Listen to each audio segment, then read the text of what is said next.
So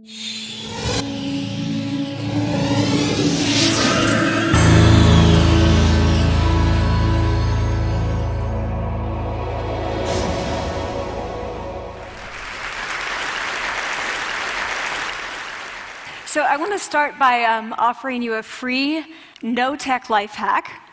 And all it requires of you is this, that you change your posture for 2 minutes.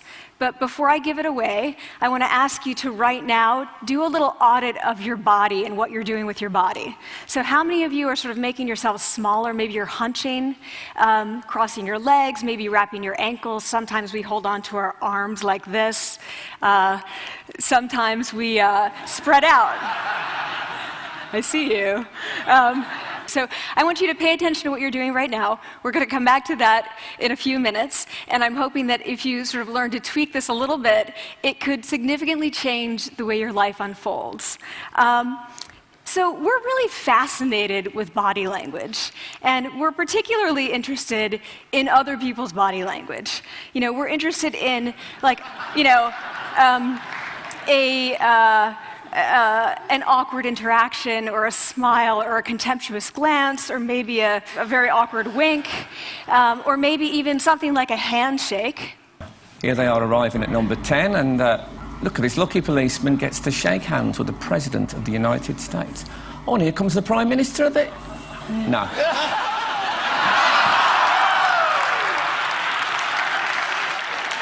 So a handshake, or the lack of a handshake, can have us talking for weeks and weeks and weeks, even the BBC and the New York Times. So obviously, when we think about nonverbal behavior or body language, but we call it nonverbals as social scientists, it's language. So we think about communication. When we think about communication, we think about interactions. So what is your body language communicating to me? What's mine communicating to you? And there's a lot of reason to believe that this is a valid way to look at this. So social scientists have spent a lot of time looking at the effects of our body language or other people's body language on judgments. And we make sweeping judgments and inferences from body language. And those judgments can predict really meaningful life outcomes, like who we hire or promote, who we ask out on a date. For example, Nalini Ambady, a researcher at Tufts University, shows that when people watch 30-second soundless clips of real physician-patient interactions, their judgments of the physician's niceness predict whether or not that physician will be sued. So it doesn't have to do so much with whether or not that physician was incompetent, but do we like that person and how they interacted? Even more dramatic, Alex Todorov at Princeton has shown us that judgments of political candidates' faces in just 1 second predict 70% of US Senate and gubernatorial race outcomes. And even, let's go digital, emoticons used well in online negotiations can lead you to claim more value from that negotiation. If you use them poorly, bad idea, right? So when we think of nonverbals, we think of how we judge others, how they judge us, and what the outcomes are. We tend to forget, though, the other audience that's influenced by our nonverbals, and that's ourselves. We are also influenced by our nonverbals, our thoughts and our feelings and our physiology. So what nonverbals am I talking about? I'm a social psychologist, I study prejudice, and I teach at a competitive business school. So it was inevitable that I would become interested in power dynamics. I became especially interested in nonverbal expressions of power and dominance. And what are nonverbal expressions of power and dominance? Well, this is what they are. So in the animal kingdom, they are about expanding. So you make yourself big, you stretch out, you take up space, you're basically opening up. It's about opening up.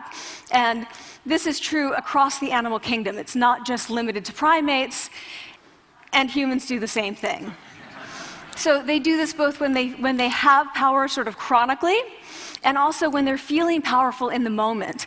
And this one is especially interesting because it really shows us how universal and old these expressions of power are.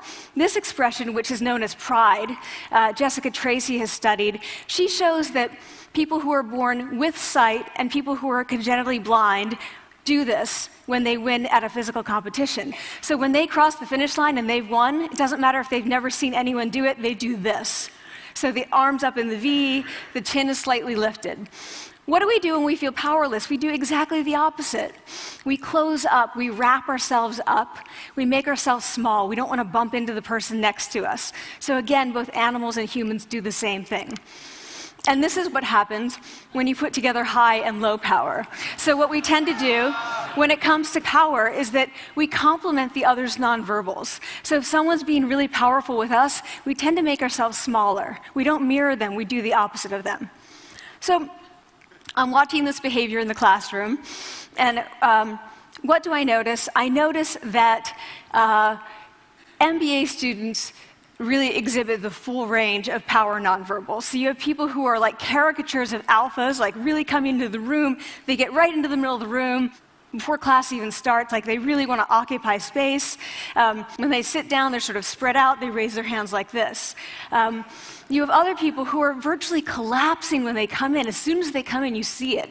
You see it on their faces and their bodies, and they sit in their chair and they make themselves tiny, and they go like this when they raise their hand. I noticed a couple things about this. One, you're not going to be surprised. It seems to be related to gender. So women are much more likely to do this kind of thing than men. Women feel chronically less powerful than men, so this is not surprising. But the other thing I noticed is that it also seemed to be related to the extent to which the students were participating and how well they were participating. And this is really important in the MBA classroom because participation counts for half the grade. So business schools have been struggling with this gender grade gap. You get these equally qualified women and men coming in, and then you get these differences in grades, and it seems to be partly attributable to participation. So I started to wonder, okay, so you have these people coming in like this, and they're participating. Is it possible that we could get people to fake it, and would it lead them to participate more? So my main collaborator, Dana Carney, who's at Berkeley, and I really wanted to know, can you fake it till you make it? Like, can you do this just for a little while and actually experience a behavioral outcome that makes you seem more powerful?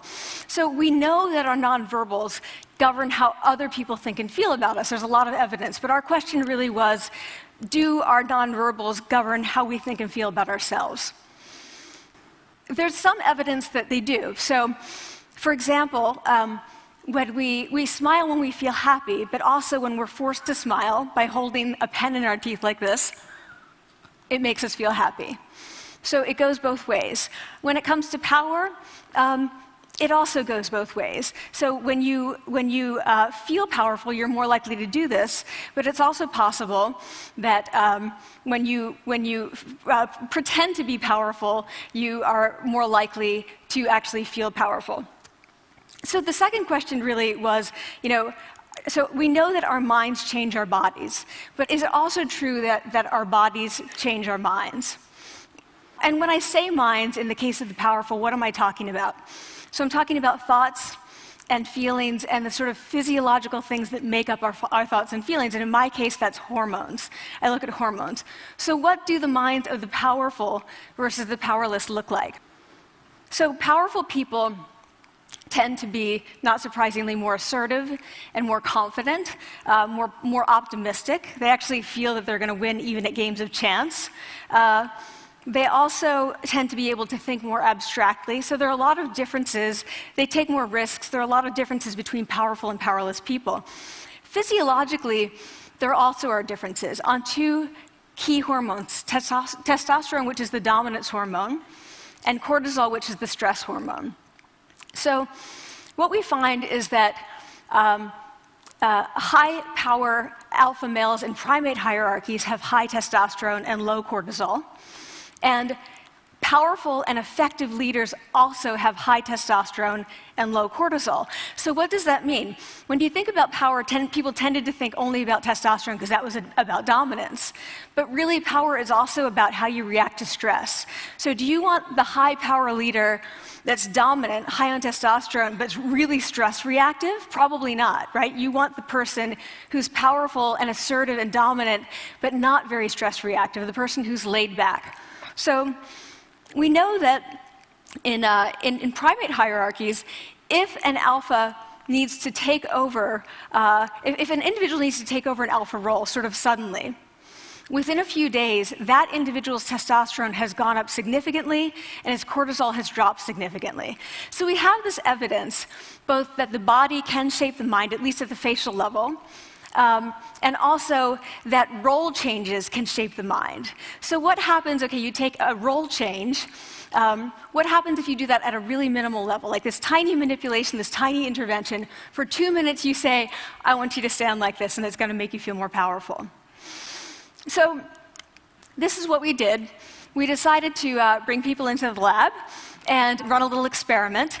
And these people adopted for 2 minutes either high power poses or low power poses. And I'm just going to show you 5 of the poses, although they took on only 2. So here's one, a couple more. This one has been dubbed the Wonder Woman by the media. Here are a couple more. So you can be standing or you can be sitting.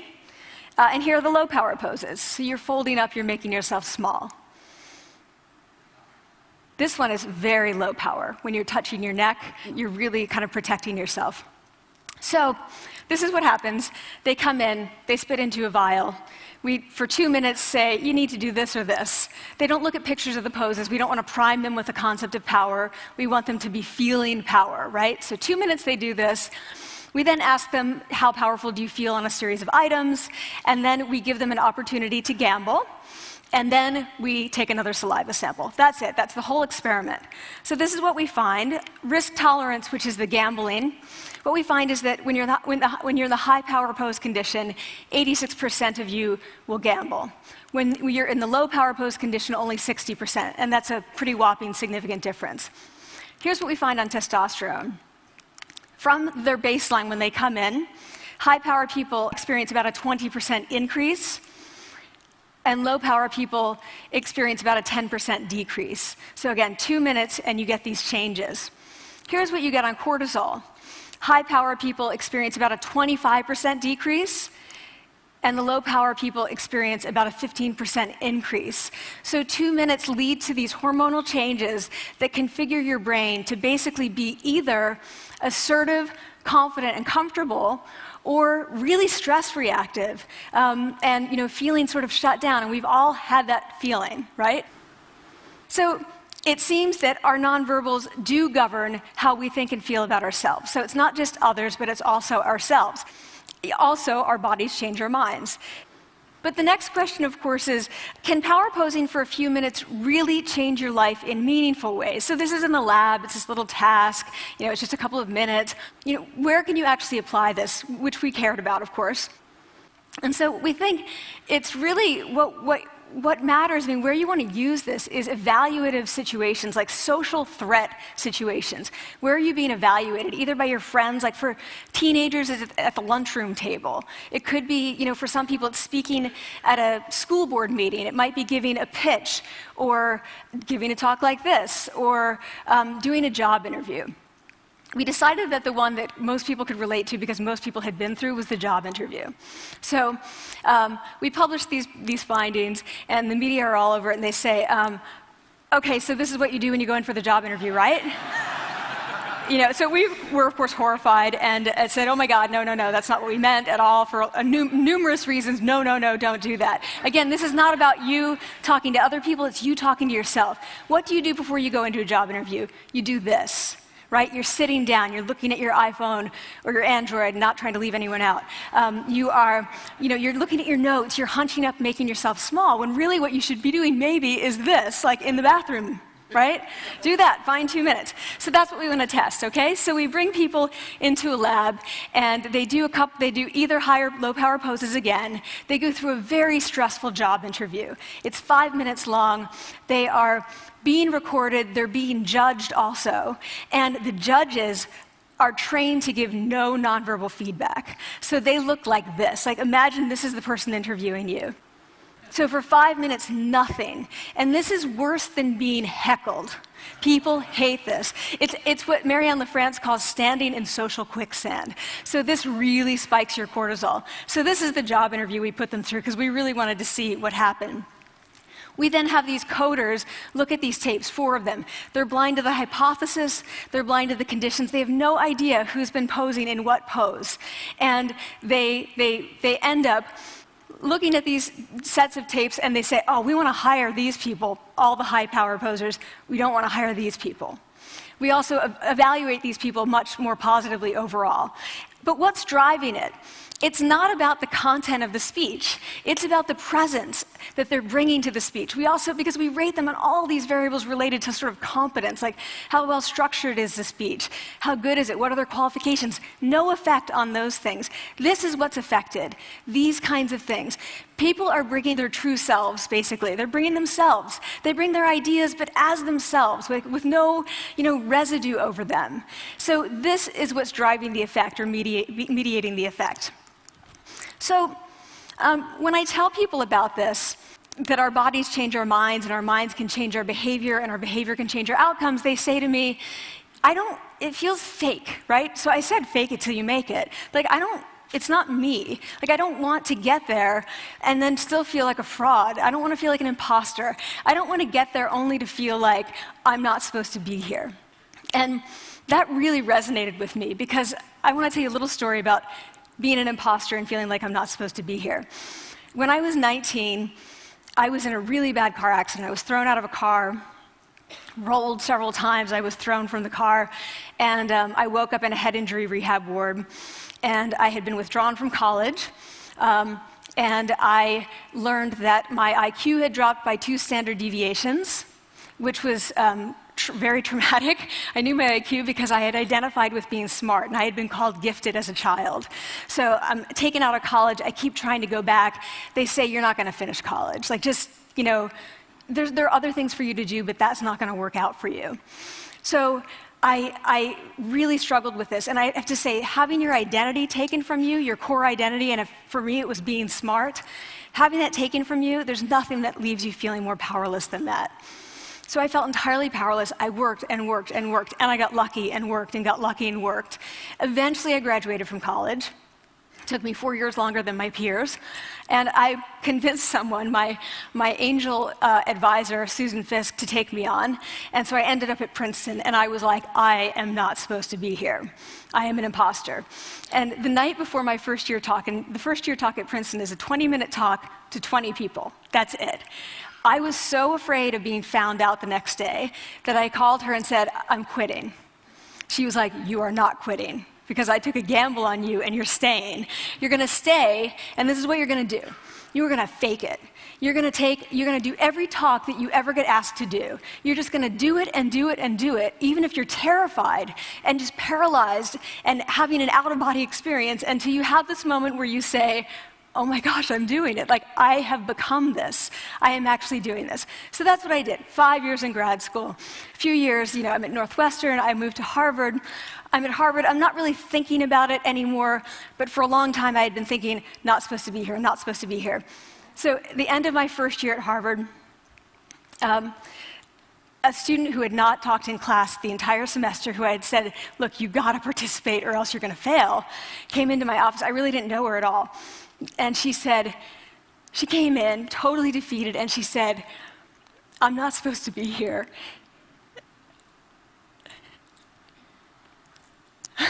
And that was the moment for me, because 2 things happened. One was that I realized, oh my gosh, I don't feel like that anymore. I don't feel that anymore, but she does, and I get that feeling. And the second was, she is supposed to be here. Like, she can fake it, she can become it. So I was like, yes, you are. You are supposed to be here, and tomorrow you're going to fake it, you're going to make yourself powerful, and, you're going to...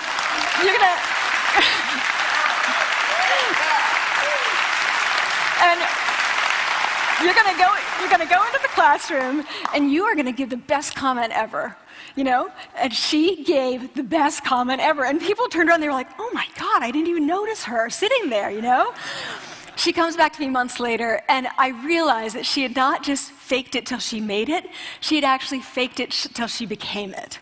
So she had changed. And so I want to say to you, don't fake it till you make it. Fake it till you become it. It's not do it enough until you actually become it and internalize. The last thing I'm going to leave you with is this. Tiny tweaks can lead to big changes.